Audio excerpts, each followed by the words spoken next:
À partir d'ici, nous commençons une sérieuse ascension. Attention au virage. Je vais rester en première car la pente est très raide. C'est moins difficile pour le moteur.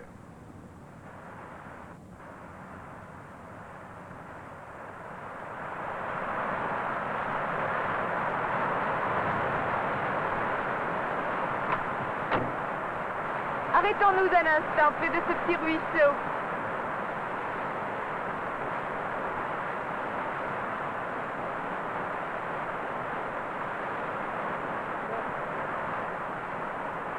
Comme elle est claire et froide. Elle vient des glaciers, tout en haut.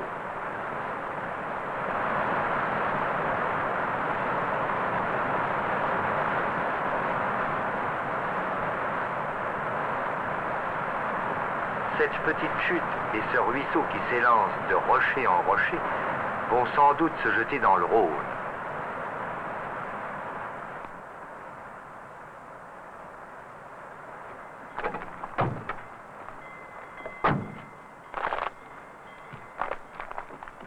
Ici, c'est le col où nous avons passé la nuit quand nous y sommes montés il y a 2 ans.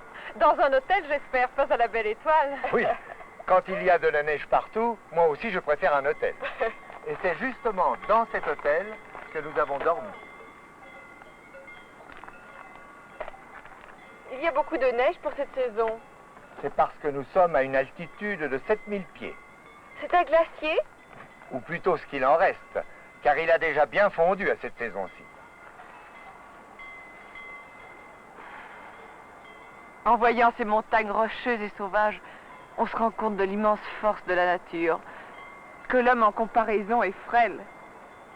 C'est par la puissance de l'esprit que l'homme arrive peu à peu à dominer la nature.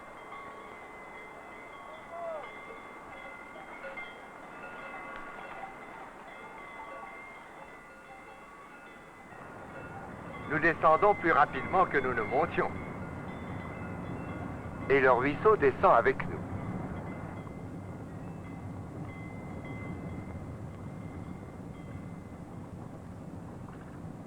Nous voici déjà dans la vallée.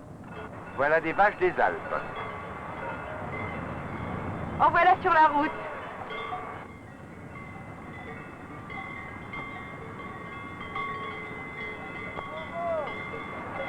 Est-ce que ce n'est pas dangereux?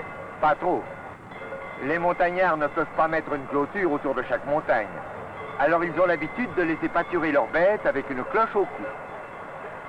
Oh, en voilà une qui est curieuse.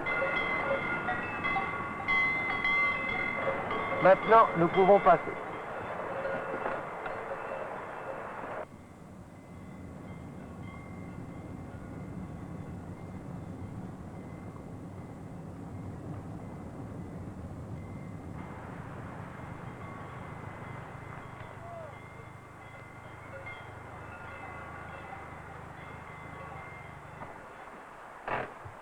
Oh, regardez mon oncle.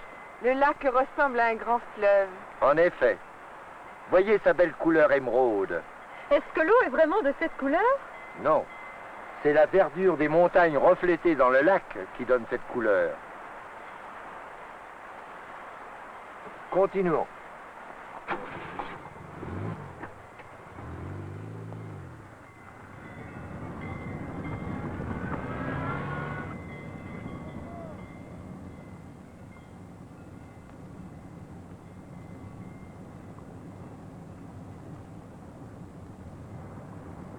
Est-ce que c'est encore le Rhône là-bas?